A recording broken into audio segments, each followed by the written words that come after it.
Hey everybody, my name's Jen and I am an instructional technology coach, and I have had this particular YouTube channel for a really long time, and I've never really sought to do much with this particular channel because this was like my everyday, like it turned into my ed tech channel, but it was kind of like an everyday kind of channel for me. And then I decided that I'm going to start being more focused with it. So here I am debriefing after a day of work. I just got home a little while ago. It's still kind of getting dark out. It's about four, oh, it's almost 5 o'clock.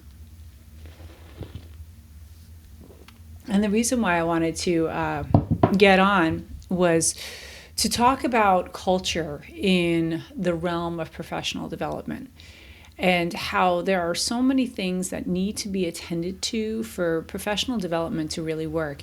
And one of my other videos that I posted was very targeted and very specific about culture. But there's so many soft things that happen that we as instructional coaches can do that is beyond the instructional technology part to help build culture and trust. And I think I'm kind of talking more to the people who are newer in the job or newer in a location.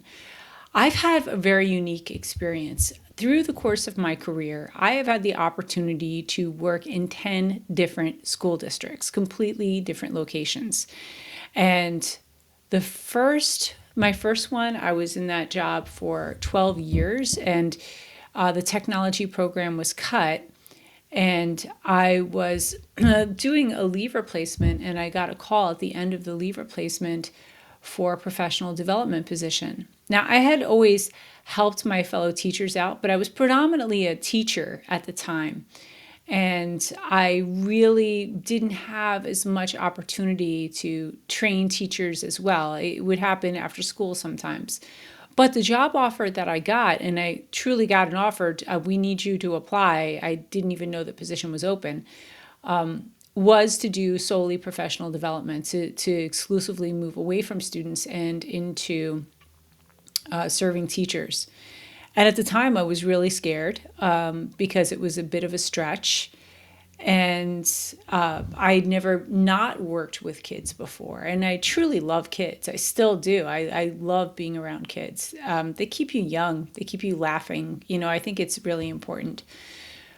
But I got this position, and it was my first coaching kind of position as far as an ed tech coach. And I was serving a district where I had, I think it was 5 elementary schools, 1 middle, and 2 high schools. So it was a fairly large district, and there was just one of me. And so one of the ways I needed to start building trust with me so people would start using me and reach out to me was I started publishing a monthly newsletter of just new technology developments, anything that I thought was cool. And as an ed tech person, you get a lot of things in your email. So anything that I thought was relevant or useful or timely, I would, in my inboxes, I run multiple inboxes in my Gmail, and I would have 4 newsletter, and I would put all of those things in newsletter and send it out. I would also offer a lot of in-service classes as much as I possibly could, because that would get people who are interested in lane changes, or people who hadn't maxed out their salary, or just curious people who wanted to see the sessions that I was doing would come to my sessions, and I could start to get to know them, because you have to realize that I was probably dealing with, I would say I was probably dealing with at least over 1,000 educators. So just being one person in a large district, it can be really daunting to get yourself out there. Another thing that I did, which could also be helpful, was I tried to divide up my week into elementary, the first half, and secondary, the second half. And it doesn't matter what advice I give you as far as divvying up your time, you really have to suit whatever district you're in. Every building in every district has its own flavor. And so you're going to find what works, but ask them. Like, if you're not sure how to divide up your time, if you're somebody that's like I was and you're shared between buildings, you can propose certain ideas and then see how it works. So at one point I was like, one day in one building, one day in another building, one day in another building, and then the middle and high school. But if I wanted to work on any long-term projects, then I might have to borrow from one week to another. The problem with that is simply that it's very hard to gain momentum insofar as projects are concerned. If you have an ongoing project that's going to require a lot of touch points, it can be a little challenging. But as long as you are working with teachers who are really willing to collaborate with you and problem solve, you can definitely make it work. The after work coffee is a must, and it's really good. So that was that district. My next district, I was director of professional learning. And this was a different role because it was an administrative leadership role. I was doing evaluations, and I realized I don't think I was mature enough yet for that role as far as understanding. You know what? I'm going to retract that, and I'm not going to edit it out. I don't think there was a complete match between me and that district as far as I am a people person. I am not an office person. My strength is with people. My strength is with teachers. And so I was needed to be in the office quite a bit. And I was actually discouraged from leaving the office to work with people, which is my strength. So it naturally wasn't a fit. I mean, that was a year, one and done kind of deal. And that was on both sides. Like, I was not happy. I knew they were not happy with me. So it was just like time to move on. And I got recruited again to a different service. And so the great thing about this was I was recruited to work for a regional information center. And I was in a program that was offering educational technology leadership for districts that couldn't really afford that administrative role or just hadn't made that investment. School budgets are a tricky thing, and new positions are hard. But if you are already subscribing to a regional information center, it's a lot easier to roll that cost in and get the leadership you want under the guise of that subscription. So this is where I really had the opportunity to work in a lot of places. So in total, I've been in 10 or 11. No, it's 11 now. 11 districts. During my tenure there, I worked in 7. And that was, they contracted me to come in, do professional development and do leadership around professional development. Some of that was short-term contracts. Some contracts they kept me for like 5 years. I think I was in one of them. No, 4 years. I apologize. I was there for 4 years. So what I had to learn there about addressing the culture to get people to use me as a coach. I have a lot of experience being the new person in a building because of this. So, and especially as a coach, where my main job is to make sure that I am meeting the needs of teachers and that I am able to do meaningful work for them, I have to build trust really quick. One of the first ways to build trust is try to be as physically visible as possible. And that goes even now. But being physically visible as possible, walking the buildings that you serve, like if you don't have an appointment, walk the building. And it's so funny. I'm saying it like this was my original idea. It wasn't, right? I remember being in a meeting with one of my colleagues, Amber, and we were both there. And I remember a teacher commenting on how much they loved how she would pop in to the classrooms to check on her teachers. And that was not something I had been doing up to that point. And that actually got her a lot of business. People like her just checking in on people got her a lot of business. Now, this may not work for everybody, and in secondary, it might be a little bit different. Sometimes teachers don't want you to pop in on them while they're teaching. But I also have another colleague that I work with, and that's one of the things that he recommended as well, is just walk the building. And you know what? Every single time I walk the building, just stop by, say hi, see how people are doing. Every single time somebody says, oh, I've been meaning to reach out to you because there's something I want to try. Every single time. There has not been a time where I walked the building and I've not had an appointment come of that. So that's the first thing. Be visible, walk the building. If you're in multiple buildings, be visible, walk both those buildings or all the buildings. Be there for faculty meetings. Be there for department meetings. Find out ahead of time when those department meetings are going to be and see if there's something new or trending that you can show that department meeting.